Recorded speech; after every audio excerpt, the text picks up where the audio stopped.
오늘은 전 세계 개신교회가 일제히 드리는 종교 개혁 주일입니다. 금년으로 497주년을 맞게 됐고 2017년이 되면 500주년을 맞게 됩니다. 지금부터 500년 전에 기독교가 너무 형식화가 됐고 너무 타락이 돼서 개혁 대상이 됐습니다.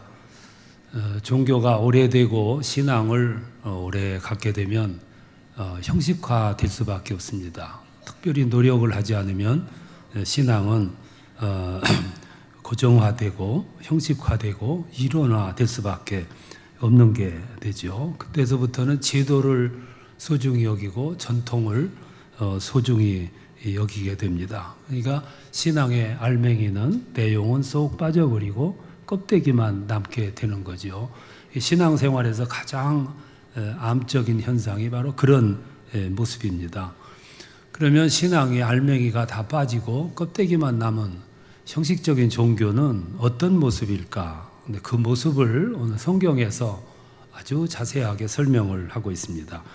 예수님이 십자가에 죽으시기 일주일 전에 성전에 들어가십니다. 들어가셔서 성전이 거룩해야 되고 성스러워야 되는데 거기에 장사꾼들이 가득 들어와 있고 물건을 팔고 짐승을 팔고 돈을 바꾸고 물건을 들고 왔다 갔다 하는 그런 모습을 목격을 하시게 돼요. 그래서 그 상태를 예수님은 강도의 소굴이다 그렇게 표현을 했어요. 왜 기도하는 집을 강도의 소굴로 만드느냐? 이를테면 왜 시장바닥같이 그렇게 만들었느냐? 이제 그런 뜻이겠죠.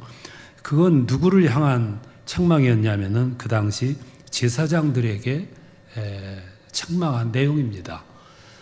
장사하는 사람들이 성전 뜰까지 성전 안에까지 들어와서 물건을 팔고 장사할 정도 되면 제사장들의 묵인이 없었으면은 허락이 없었으면 불가능한 거죠. 근데 제사장들이 허락을 그냥 해줬냐 하면은 아니거든요. 뇌물을 받고 불화를 해준 거거든요. 독점을 줬다 그 말이에요. 예수님이 그런 사실을 알았습니다. 그 당시 제사장들이 그렇게 타락을 했거든요.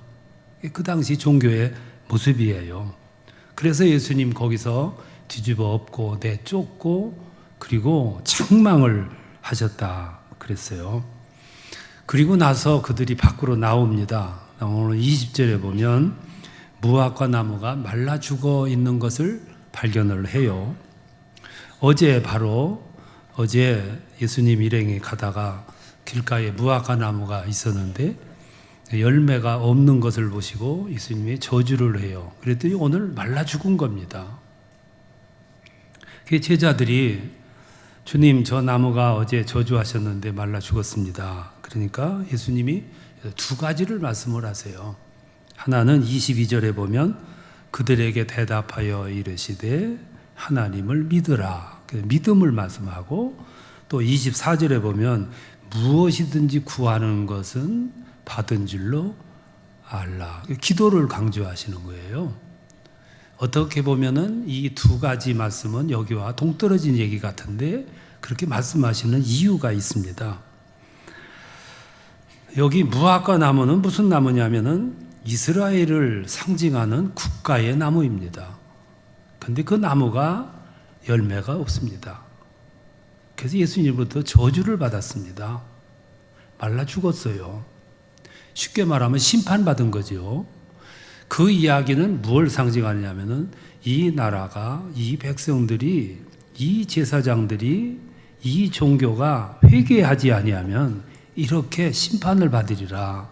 이 나라가, 이 민족이, 이 종교가 심판을 받으리라. 그런 사인이거든요. 즉 회개하지 아니하면 이렇게 된다 이 말씀이에요. 그러면서 믿음을 말씀하셨고 기도를 말씀을 하셨는데 이건 무슨 말이냐면 이 시대에 믿음을 찾아볼 수 있느냐, 기도 소리를 들을 수 있느냐, 이 그 말씀이에요.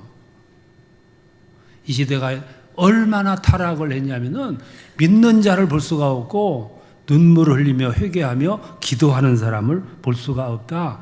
그러면서 시장바닥처럼 됐고 강도의 굴처럼 된 그 모습을 보고 분노하시면서 그들을 내쫓고 그리고 책망을 하셨다. 그렇게 말씀을 했거든요. 여러분, 그 당시 제사장들이 성전을 불화를 내주고 와서 장사를 시킬 정도 뇌물을 받고 그랬다면 그거 다 된 종교잖아요. 그러니까 그런 심판을 받는 거죠. 예수님이 이 시대는 기도가 없고 눈물이 없고 회개가 없고 믿음이 없다. 그렇게 아주 통탄해 하신 거예요. 그리고 일주일 후에 예수님이 십자가에서 죽으시잖아요. 그리고 부활하시고 승천하신 후에 곧바로 성령을 보내셔서 이 땅에 성령 강림이 이루어져요. 그리고 모든 사람들이 그 성령 강림에 의해서 회개의 기도가 일어났고 믿음이 쇄신됐고 신앙이 변화됐거든요. 그래서 새 시대가 열린 겁니다. 그래서 그 신앙, 변화된 신앙 가지고 수세기를 유지를 해와요. 그러다가 중세에 이르러서 기독교가 다시 또 타락을 합니다. 아주 무섭게 타락을 했고 형식화됐거든요. 어떻게 형식화됐냐면은 예수님 시절에 제사장들이 장사하는 사람들을 불러들여 가지고 성전을 그렇게 시장, 강도의 소굴처럼 시장터를 만들었듯이 중세 기독교는 면죄부라는 것을 팔아서 교회를 짓고 경비를 쓰는 그런 시대가 됐단 말이죠. 장사꾼들이 성전 안으로 들어와서 물건을 팔고 돈 바꾸는 사람이 가득했듯이 성전 안에 면죄부를 사고 파는 일들이 이루어지고 형상들을 만들어 놓고 하는 이런 일들이 많이 만들어지게 되는 거죠. 그리고 그 시대에 일반 성도들은 이 성경을 손에 들지를 못했댔습니다. 이거는 라틴어로만 돼 있고 사제들만이 그거를 이해를 했지 일반 성도들의 손에는 성경이 들려지지도 않았어요. 그리고 뜻이 있는 신학자들이 성경을 자국어로 번역을 해가지고 백성들에게 주려고 번역했다고 화형당해서 처형당해 죽었습니다. 이 중세 기독교가 그렇게까지 변질되고 형식화됐거든요. 그러자니까 그 시대를 살아가던 참신했던 신학자들하고 또 목회자들 가운데 이거는 아니지 않냐, 이거는 기독교가 아니다. 그래서 개혁을 부르짖게 됐습니다. 그래서 1517년 루터를 중심으로 해가지고 종교 개혁이 이루어지는 거예요. 그 역사가 금년으로 497주년을 맞게 됩니다. 근데 엄밀히 말하면 루터가 1517년에 종교 개혁을 이루기 전에 100년 전, 그때부터 100년 전에 얀 후스라고 하는 사제가 일어나가지고 개혁을 외쳤댔습니다.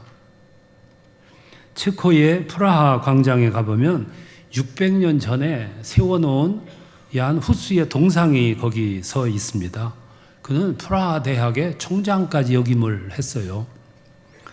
이분이 그 시대에 타락된 종교에 대한 비판을 했어요. 첫 번째 비판이 뭐냐면 면죄부 이거는 아니다.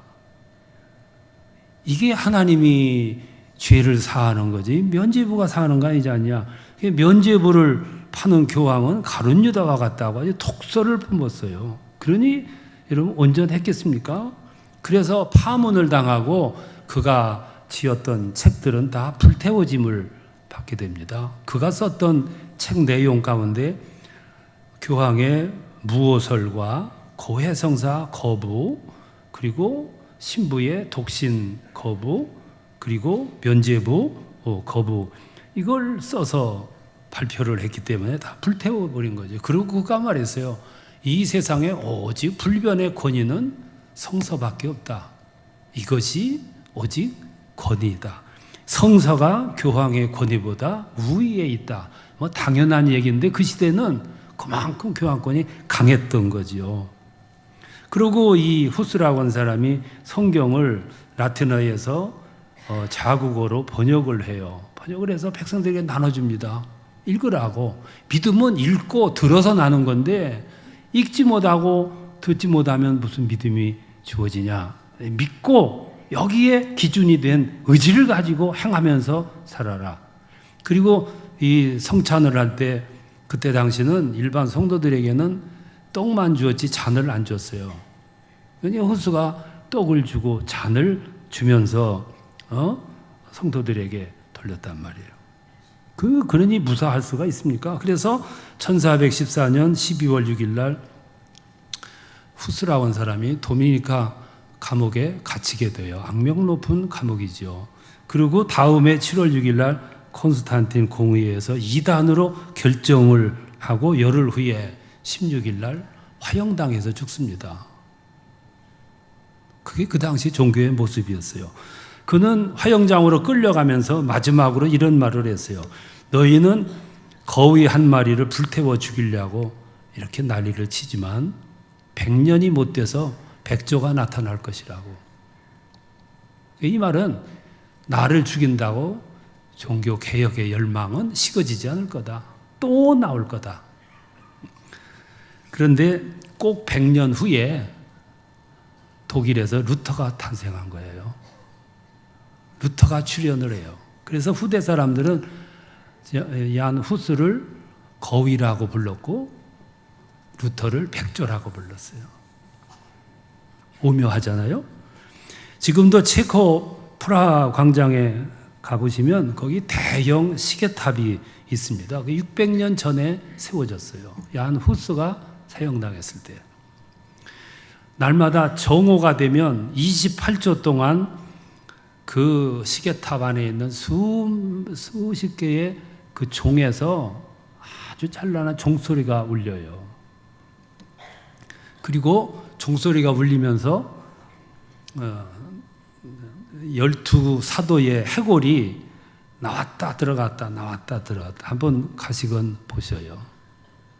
그 해골은 뭘 상징하냐면 오늘 이 세상 모든 사람들은 마지막에는 이렇게 된다 하는 상징이고, 그리고 정오가 되면 거기서 나팔 소리가 울려 퍼지는데 그 나팔 소리는 회개하라 하는 외침입니다. 그러니까 정오 때가 되면 여행객들이 수많은 인파가 거기 모여서 그 모습을 보면서 관광 온 사람들은 별로 의미가 없지만 그 내용을 알고 그 모습을 쳐다볼 적에는 뭉클함을 느끼게 되는 거죠. 그 시대마다 메시지를 주고 있단 말이에요. 중세시대에 가장 무서웠던 것이 뭐냐면 흑사병이었습니다. 이 흑사병에 의해서 유럽 인구 반이 죽었어요. 그렇게 많이 죽는데도 그때 사람들은 그게 전염병인 줄을 몰랐습니다. 그리고 왜 이렇게 죽냐면 우리 죄 때문이다 이렇게 알았다고요. 그때 면죄부가 나온 거예요. 면죄부고 사기만 하면 모든 죄에서 사함을 받는다. 굉장히 절묘한 그런 순간이었죠. 그 면죄부를 팔면서 그랬어요. 내 죄만 사해지는 게 아니고 조상의 죄까지도 사함을 받고 저 연옥에 가 있던 그 분들도 천국으로 옮겨갈 수 있다. 굉장히 큰 타락된 신앙의 모습이죠. 그래서 한국의 젊은이들은 결혼을 하면 제일 먼저 계획 세우는 것이 내 집 마련에 대해서 계획을 세워요.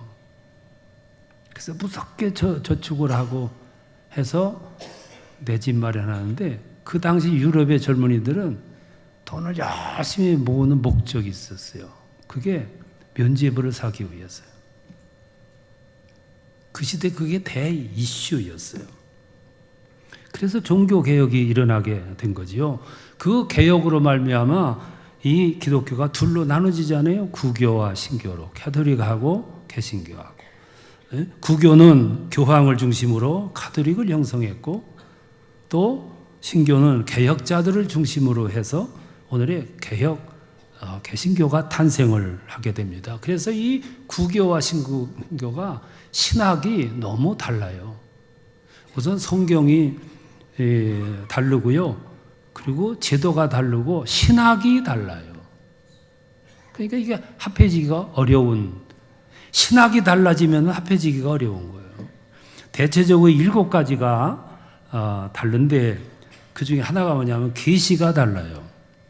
우리 개신교에서는 모든 계시의 초점은 성경에다 맞춰요. 하나님은 이 성경을 통해서 이 세상에 하실 일들을 다 계시하셨어요.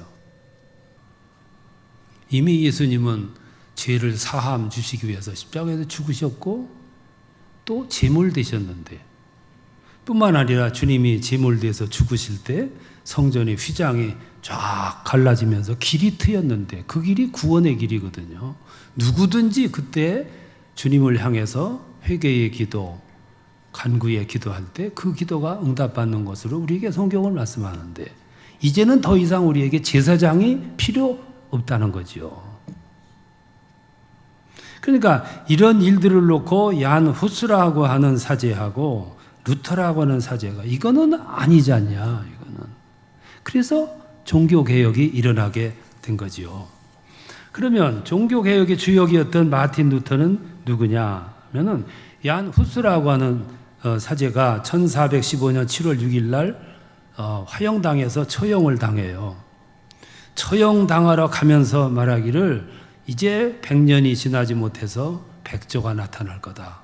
그 예언 그대로 꼭 102년 만에 1517년 10월 31일 날 루터가 나서가지고 종교개혁을 부르짖게 된 거예요.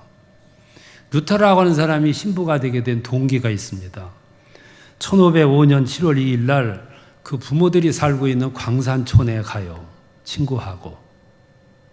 갔다가 오다가 큰 그 소나기를 만납니다. 그리고 천둥 번개가 치면서 벼락이 때려요. 그래서 자기 옆에 함께 가던 친구가 그 자리에서 죽습니다.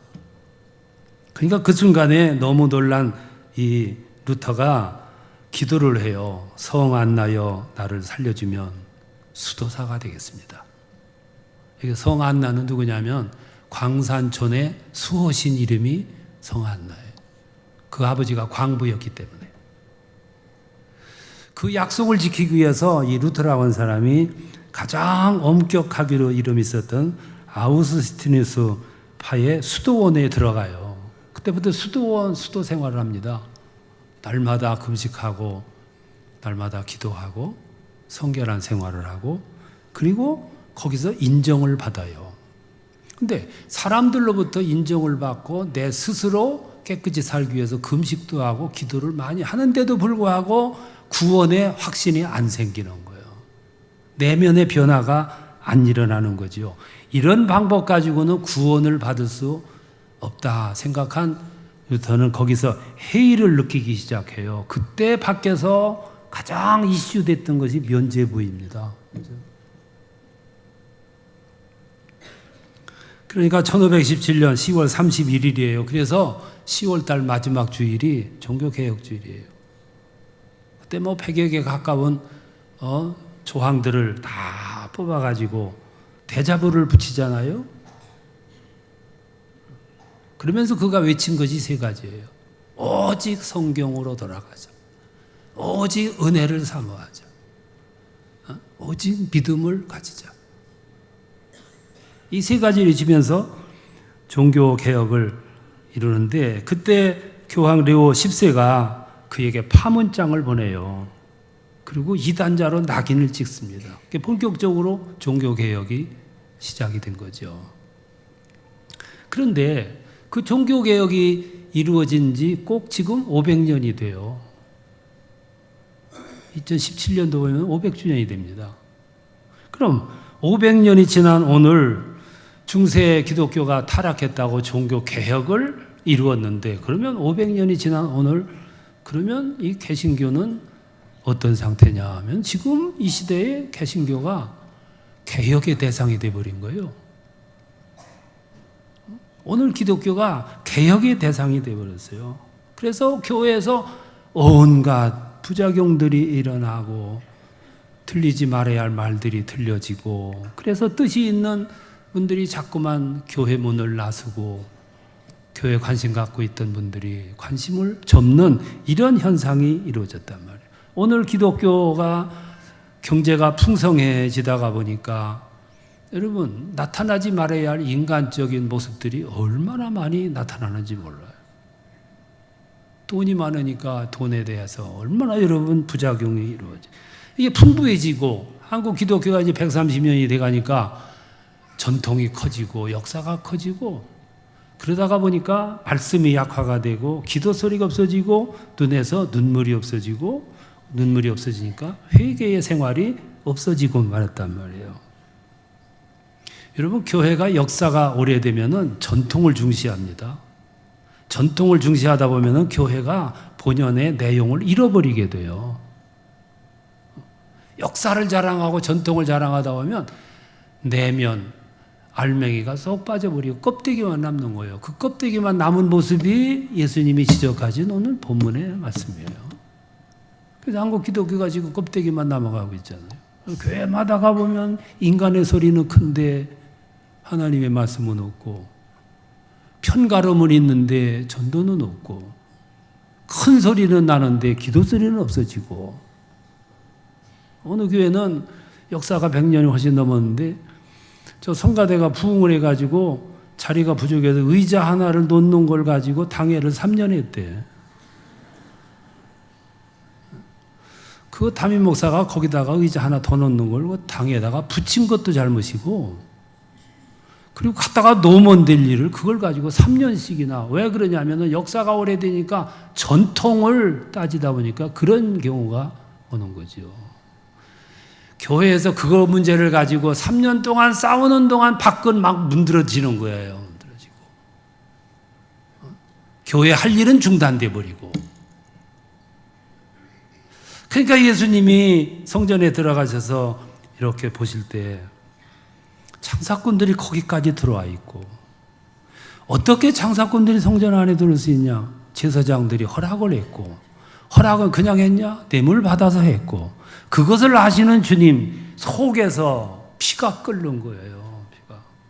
그러니까 그들을 향해서 그냥 벼락을 내리칠 것을 예수님은 밖에 나가셔서 무화과 나무의 정수리에다가 벼락을 내리친 거예요. 제사장들도 하나님의 사람인데. 그러니까 동네 한가운데 서 있던 싱싱하던 무화과 나무가 어느 날 말라 죽었어요. 근데 그 나무는 이스라엘을 상징하는 나라의 나무. 크게 저주해서 말라 죽었다. 예수님은 무언으로 이 시대 사람들아, 회개하지 않으면 이렇게 되리라. 회개하라. 오늘 우리 신앙생활을 오래 했잖아요. 30년, 40년, 50년. 어떤 분들은 모태신앙을 자랑하면서 살아오잖아요. 역사가 중요하지만 역사만 중요한 게 아니라 내용이 더 중요한 거예요. 내 가슴 속에 지금도 천국이 있는가? 내 눈에서 지금 참회의 뜨거운 눈물이 나는가? 매일매일 생활하면서 묻었던 티끌들이 눈에 보이는가? 그걸 위해서 회개할 수 있는가? 돈 들여가지고 좋게 지어놓은 교회 안에서 겨울에는 따뜻하게, 여름은 시원하게, 걷지도 않고 엘리베이터를 타고 올라와가지고 차를 타고 오고 예배 드리는데도 감각이 없는 거예요. 가슴에 무언가와 닿지를 않는 거예요. 이미 개혁 대상이 된 거예요. 그러면서도 눈에서 눈물이 나올 조짐이 없는 거거든요. 이게 형식화된 신앙이라고요. 언젠가 주님 세상에 오실 때 그런 신앙을 책망하실 거예요. 그래서 회개하라는 거예요. 네 자신을 살펴보라는 것이고, 내 마음 중심이 지금 시장터가 되지 않았는가? 강도의 소굴이 그때 그 성경이 아니라 내 마음속에서 지금 그것이 이루어지지 않았는가? 너 자신을 보라는 거지요. 1년에 한 번씩 찾아오는 10월 마지막 주일은 그래서 내 자신을 개혁하는 주일이에요. 나의 모습을 보고, 나의 신앙을 되새겨보고, 나의 내면을 보고, 나의 영적 생활의 온도를 한번 재보고, 나의 상태는 지금 어떤 건가? 그래서 내가 개혁이 될 때 그가 몸담고 있는 교회가 개혁이 되고, 그 교회를 통해서 세상이 개혁되는 거예요. 사람들은 자꾸 세상을 먼저 개혁하려고 그러는데 순서는 내가 먼저 계획되는 거예요. 그때 내게 은혜가 주어지고 말씀이 회복이 되고 그리고 또 하나님의 믿음을 소중히 할 때 그때 비로소 조그마한 나 한 사람을 통해서 루트 한 사람을 통해서 개혁이 일어났듯이 우리를 통해서 이 세상이 변화되고 개혁이 될 줄로 믿습니다. 이런 은혜가 여러분들을 통해서 나타나고 이루어지시기를 축원합니다.